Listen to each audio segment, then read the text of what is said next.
stop Vladimir Putin. And he's put a 50% tariff on India, or is doing that, unless they stop buying Russian oil. What is going to be the impact of a 50% tariff on India? Well, that's been in place now for some weeks. India is a country that has a $40 billion trade surplus with us. No. So they already, they have a great deal with the United States. They sell us a lot more than we sell to them. That being said, the Indians are being pragmatic. We've actually been having conversations with the Indians from day one of the administration on the trade side of the ledger. So when you talk about 50% tariff on India, half of that, 25%, is really the trade related, right? It's their reciprocal tariff. It's where we're trying to negotiate a deal.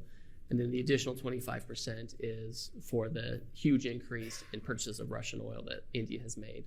I mean, India has not always bought so much Russian oil.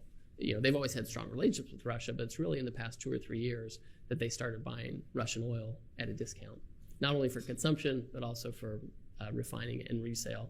So it's not like this is some bedrock part of the Indian economy. This is something we believe they can do and should do.